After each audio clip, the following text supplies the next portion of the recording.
Hello. Hey. Good for you. Is Lori here? Yep. Speak to her. Yep. You want to go to her office or you want to go? Whatever she wants, it doesn't matter. You gotta.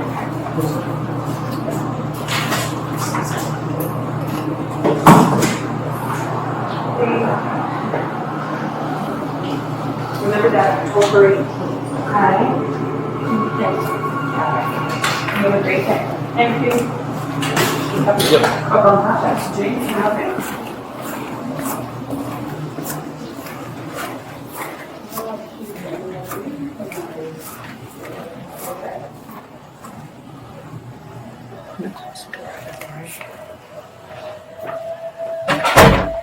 I apologize for involving you guys in this, but this is just freaking stupid. Okay, so what's going on? Well, there's politics. Mm-hmm. So there's been an issue with this one. I'm just going to speak freely, even though it sounds crazy. No. Okay. Yep. Complete freaking narcissist. Complete freaking narcissist. Okay. I was friends with him before this. I wouldn't let him control me, and he got really abusive, and I said, enough, I'm not doing this. This is not what I'm here for. And I just cut him off, because what else are you going to do, right? If somebody's continually disrespectful and nasty to you. Mm-hmm. So that pissed him off further. So he's trying to do everything he can to get everybody against me and twist things and tell lies and just make it toxic. Okay, so that's the precursor. The person who lovingly left that in my door, so it fell when I walked in today, was his deputy and was the zoning administrator. Okay. In those positions, he went to a meeting of the ZBA, this is pattern, right? He went into a meeting of the ZBA and got upset, and he's so lacking in self-control that when they upset him, he took our township phone for his position, whipped it across the boardroom, started yelling at the guys on the board. F this, F that, F you. I mean, just went off. Storms out of the building, and then he resigns. He resigns from both positions, deputy supervisor and zoning administrator, or as he put it, zoning idiot. Mm-hmm. Okay, so we accepted his resignation. I tell you that because handwriting. He writes like a kindergartner, and I can show you two different samples. He writes like a kindergartner.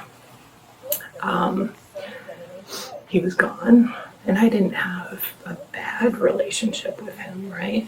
But when things went wrong with him, they're so like this, that he gave him information about something I said to him in Messenger, which was like mundane. It wasn't even a big deal, just to put fuel on the fire with him. And so then he accused me of all these things. It just, grade school. Mm-hmm. So he decided, apparently without telling anybody, that he was bringing him back as his deputy supervisor again, even after that display. Obviously I don't agree with it. There's not a lot I can do about it. So because he was being brought back in and he was in the building while I was here, last Thursday, I asked if I could speak to him. I asked him to come into my office, had him sit right there, and I closed the door and I said, listen, always liked you, haven't had an issue with you. We had a lot of good conversations. And, I was told that those conversations were between us, but then you kind of flip the script and they weren't between us. He just blows his top, stands up, and, I'm not going to play your game. And I'm like, this isn't a game. And he gets all pissed off, and he's standing right about there, and he says, you are the shittiest elected official I've seen in 30 fucking years. And I was like, are you kidding me? Really? Are you freaking kidding me? And he's like, I'll just shut your door since that's how you like it. And as he was closing the door, admittedly, I said, coward. I mean, so when we got to the meeting Monday night, we had our whole meeting, freaking long as hell, tense because of some stuff he's doing in the background, which of course everybody's aware of, right? Trying to cause trouble, demanding my resignation.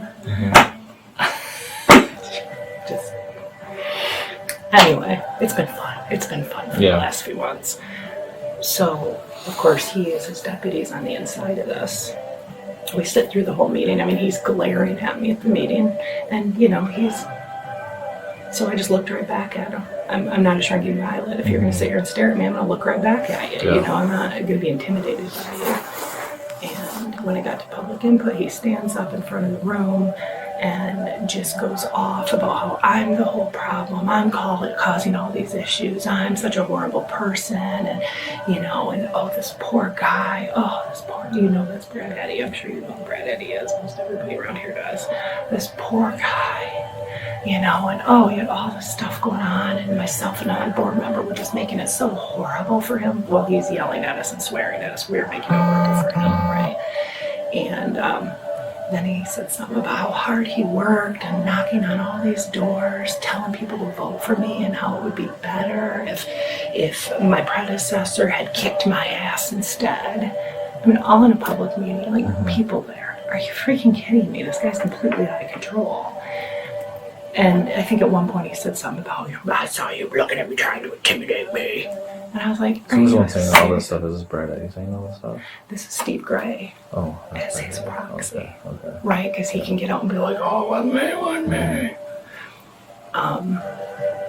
But he's been working with the township attorney and trying to say I'm doing all these bad things and demanding my resignation and withholding information from me and then trying to say I didn't deliver information when he withholds. Yeah, I mean, it's just freaking games like children. I mean, if we could just come in here and do our jobs, it would be a hell of a lot easier. So after all that, and I know this isn't directly toward me, but again, pattern, when he made one of his statements in public comment, this is all on video, by the way. Well, you'd hear the audio part, and I have the audio of it as well. A member of the public, a citizen that was at the meeting said, oh, come on, this is ridiculous.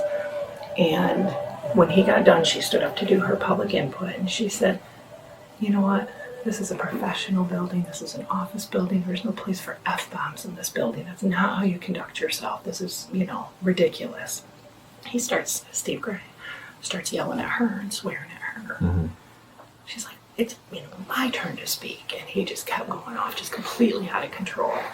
And then after all of his comments to her, he goes walking out the second door, walking down the hall. So he went right past the first door, which is where she was standing. And he turns around in the door, looks at her and goes, there's a silent one for you.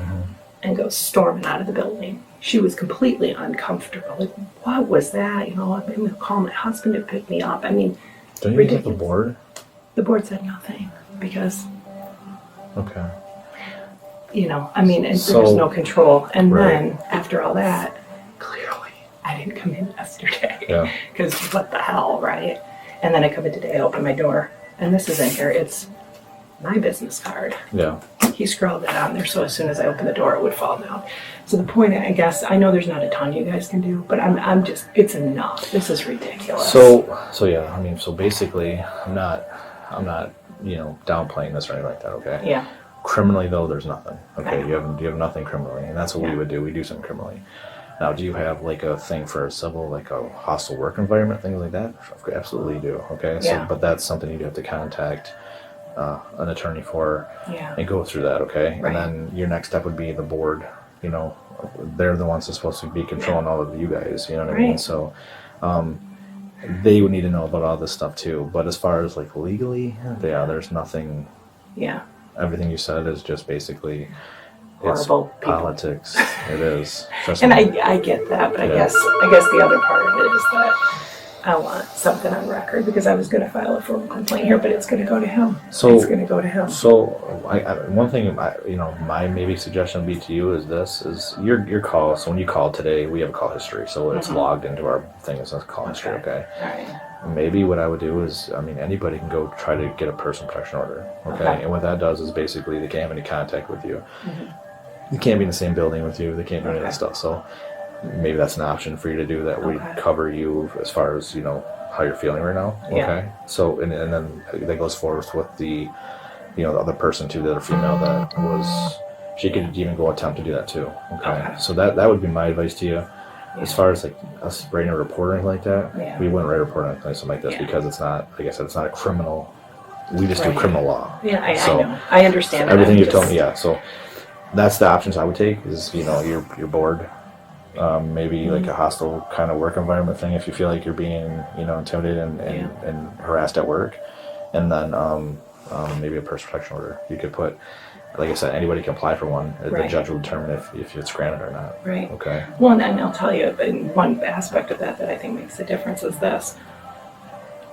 Even if I came in after hours, he has a key to the building. Yeah. You know, I mean, it's not like I can even come in and just lock the door. He has a key to the building. Yeah. No, I would definitely make your board aware of everything. You know what I mean? And then when you do that too, then that does leave a paper trail for yourself. You know what I mean? Because you went to the board with these accusations, and if they don't do anything with it, then that just honestly it's in your favor. You know what I mean? So, but that's the route that you'd have to go with all of this. Okay.